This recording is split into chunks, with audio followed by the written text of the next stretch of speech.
Students, आज हम पाठ 6 पृथ्वीराज चौहान ऐतिहासिक नाटक का अध्ययन करेंगे। इस पाठ को नाटक के रूप में प्रस्तुत किया गया है।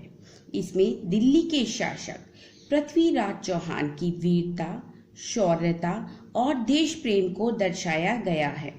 इतिहास में गजनी के सुल्तान मोहम्मद गौरी ने हिंदुस्तान के राज्यों को लूटने के लिए कई बार आक्रमण किया। हालांकि अपनी उन कोशिशों में वह सफल भी रहा, लेकिन जब गौरी ने दिल्ली पर अधिकार जमाना चाहा तब उसे मुंह की खानी पड़ी। पृथ्वीराज चौहान ने मोहम्मद गौरी को युद्ध में कई बार हराया और हर बार उसे क्षमा दान देकर छोड़ दिया। अगर हम इतिहास उठाकर देखें तो यह 12वीं सदी की बात कही जाएगी। गजनी का सुल्तान मोहम्मद गौरी हिंदुस्तान की तरह ही अपने देश गजनी को सोने की चिड़िया बनाना चाहता था। उसकी निगाह दिल्ली के शासन पर टिकी हुई थी। वह दिल्ली का खजाना लूटना चाहता था, परंतु दिल्ली के सिंहासन पर पृथ्वीराज चौहान विराजमान थे। वे बहुत ही वीर और युद्ध कला में निपुण थे। शब्द भेद तीरंदाजी में वे माहिर थे। मोहम्मद गौरी दिल्ली पर आक्रमण करता है। गौरी और पृथ्वी के बीच में घमासान युद्ध होता है। गौरी हार जाता है। पृथ्वीराज चौहान उसे जीवन दान देते हैं। गौरी वादा करता है कि वह कभी भी हिंदुस्तान पर आक्रमण नहीं करेगा। पृथ्वीराज चौहान अपने मित्र चंद्रबरदाई जिन्होंने पृथ्वीराज रासो जैसे ग्रंथ लिखे, वह दिल्ली के राजकवि भी थे, यानी दरबार के कवि भी थे। पृथ्वीराज ने अपने मित्र चंद्रबरदाई से सुझाव मांगते हैं। वह कहते हैं कि उन्होंने गौरी को क्षमा करके सही किया या गलत। चंद्रबरदाई कहते हैं कि उन्हें गौरी को क्षमा नहीं करना चाहिए था, बल्कि उसे मृत्युदंड देना चाहिए था। पृथ्वीराज चौहान की प्रसिद्धि थे बाहर देशों के राजा ही नहीं, बल्कि हिंदुस्तान के कई राजा जलते थे। कन्नौज के राजा जयचंद पृथ्वीराज से ईर्ष्या करते थे। इसका कारण था जयचंद अपनी पुत्री संयोगिता का स्वयंवर करना चाहते हैं। वह पृथ्वीराज को छोड़कर हिंदुस्तान के सभी राजाओं को बुलाना चाहते हैं, परंतु संयोगिता को जब यह बात पता चलती है, वह अपने पिता को बताती है कि वह दिल्ली के राजा पृथ्वीराज चौहान को अपने वर के रूप में चुन चुकी है, जिसे सुनकर जयचंद बहुत क्रोधित हो जाते हैं। संयोगिता सेवक के द्वारा पृथ्वीराज चौहान के पास दिल्ली पत्र भिजवाती है। पत्र को पढ़कर संयोगिता उस पत्र में यह संदेश भेजती है कि वह अपने पति के रूप में उन्हें चुनना चाहती है। पृथ्वीराज चौहान जब संयोगिता का पत्र पढ़ते हैं तो वह उनके प्रस्ताव को स्वीकार कर लेते हैं और इसी उत्तर के साथ दोबारा पत्र संयोगिता के पास भेज देते हैं। जयचंद अपने मंत्री से कहते हैं कि पृथ्वीराज चौहान का पुतला बनवाकर द्वारपाल की जगह खड़ा किया जाएगा। इस स्वयंवर में ऐसा करने के लिए मंत्री जयचंद को मना करते हैं, लेकिन जयचंद अपनी बात पर अडिग रहते हैं। वह किसी भी तरह पृथ्वीराज चौहान का अपमान करना चाहते हैं। वह दुनिया को दिखाना चाहते हैं, वह हिंदुस्तान के राजाओं को दिखाना चाहते हैं कि कन्नौज में पृथ्वीराज चौहान का स्थान उनके द्वारपाल की जगह है। पृथ्वीराज चौहान को अपने दूत द्वारा यह खबर लगती है तो पृथ्वीराज चौहान को बहुत ही क्रोध आता है। स्वयंवर वाले दिन संयोगिता द्वारपाल के रूप में खड़े पृथ्वीराज चौहान के पुतले को वरमाला पहना देती है। सभी राजा और जयचंद यह देखकर आश्चर्यचकित रह जाते हैं। पुतले के पीछे खड़े पृथ्वीराज चौहान संयोगिता को अपनी पत्नी के रूप में स्वीकार करते हैं और दिल्ली लेकर चले जाते हैं। जयचंद का क्रोध और बढ़ जाता है। वह पृथ्वी से बदला लेना चाहता है। वह सभी राजाओं से कहता है कि वे उसका सहयोग करें जिससे वह दिल्ली पर आक्रमण कर दे, परंतु इसके लिए कोई भी राजा तैयार नहीं होता।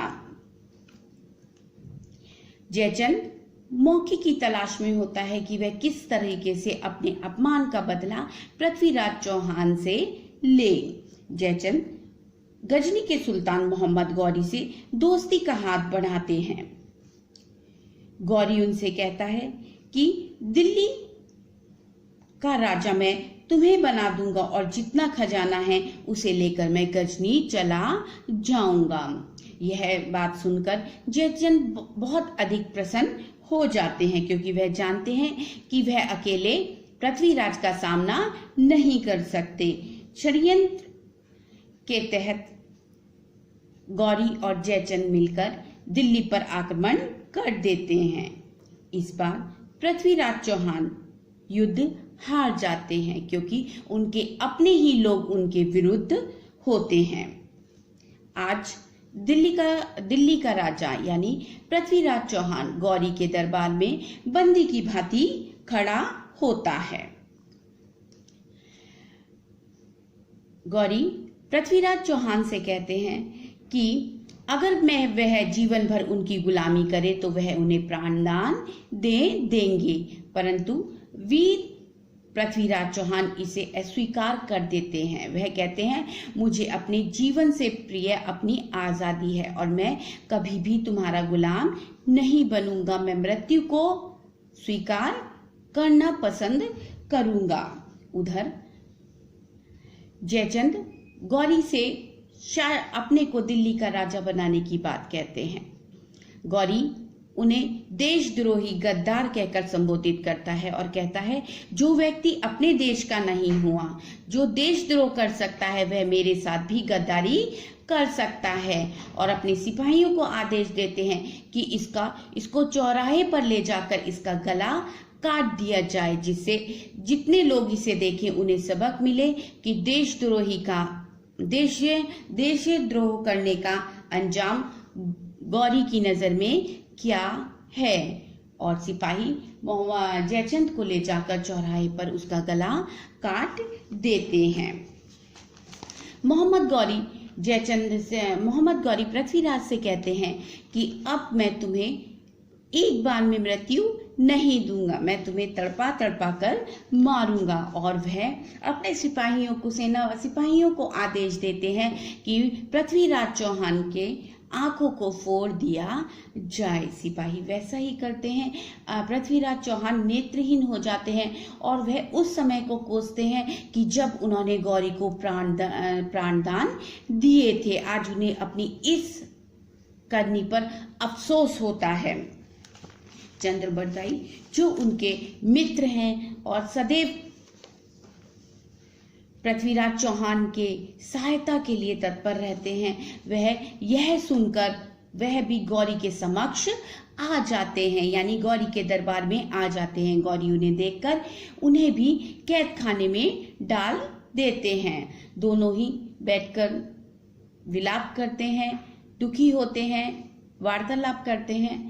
तभी सिपाही आकर बताता है कि गजनी के सुल्तान ने तीरंदाजी का मुकाबला रखा है और वह इस तीरंदाजी के मुकाबले में अपने सभी योद्धाओं का देश और अन्य देशों से आए योद्धाओं का जो तीरंदाजी है वह देखेंगे। यह सुनकर चंद्रबरदाई के मन में एक योजना आती है, क्योंकि दोनों ही लोग मोहम्मद गौरी को किसी भी तरह मार देना चाहते हैं। वह गौरी के पास सिपाही द्वारा गौरी के पास संदेश भिजवाते हैं कि पृथ्वीराज चौहान भी इस प्रतियोगिता में भाग लेना चाहते हैं। जब मोहम्मद गौरी यह संदेश सुनते हैं तो वह चंद्रबरदाई को अपने पास बुलाते हैं और बोलते हैं कि एक अंधा कैसे तीरंदाजी में निशाना लगा सकता है और वह जोर जोर से हंसने लगते हैं। वह पृथ्वीराज चौहान का उपहास बनाते हैं, उपहास मजाक उड़ाते हैं। तभी चंद्रबरदाई उन्हें बताते हैं कि आप नहीं जानते कि पृथ्वीराज चौहान इतने वीर तीरंदाज हैं कि वह शब्द के अनुमान से ही तीर मार सकते हैं। गौरी को विश्वास नहीं होता। वह कहते हैं कि मैं जरूर पृथ्वीराज चौहान का यह गुण देखना चाहूंगा। जैसे ही अंदर जेल में आते हैं, वह बताते हैं पृथ्वीराज चौहान को कि तुम्हें प्रतियोगिता में भाग लेना है। पृथ्वीराज चौहान कहते हैं मैं कैसे गौरी को की हत्या करूंगा। तो वह बताते हैं कि मैं दोहे के रूप में तुम्हें बताऊंगा कि मोहम्मद गौरी कहाँ बैठा है और तुम उसके बाद उसका वध कर देना। प्रतियोगिता का आयोजन होता है। गौरी दूर झरोके, महल के झरोके पर बैठता है। वहां पर उसका सिंहासन लगता है, बहुत ऊंचाई पर बैठता है। नीचे सभी तीरंदाज बारी बारी से आकर अपने प्रतिभा का प्रदर्शन करते हैं। जब गौरी का नंबर आता है या गौरी का तीरंदाजी का गुण दिखाने का नंबर आता है, तभी चंद्रबरदाई एक दोहा गाने लगते हैं। 4 बांस 24 गज उंगल अष्ट प्रमाण, ता ऊपर सुल्तान है मत चूके चौहान, मत चूके चौहान। दोहे के अनुसार पृथ्वी तीर चलाते हैं और वह मोहम्मद गौरी के जाकर लग जाता है और मोहम्मद गौरी की मृत्यु हो जाती है। मोहम्मद गौरी की मृत्यु के बाद पृथ्वीराज और चंद्रबरदाई दोनों जानते हैं कि अब उनका अंत कर दिया जाएगा। वह वहीं खड़े खड़े दोनों अपनी तलवार निकालते हैं और चंद्रबरदाई अपने मित्र के पेट में यानी पृथ्वीराज चौहान के पेट में वह तलवार घोंप देता है और पृथ्वीराज चंद्रबरदाई के पेट में तलवार घोंप देते हैं, यानी एक दूसरे को वह तलवार से मार देते हैं ताकि उन्हें किसी की गुलामी ना करनी पड़े और दोनों ही अपनी हत्या कर देते हैं। गजनी के लोग यह देखकर आश्चर्यचकित हो जाते हैं। यह कहानी अपने पृथ्वीराज चौहान के अपने स्वाभिमान की रक्षा के लिए स्वयं भी अपने प्राण त्याग देते हैं।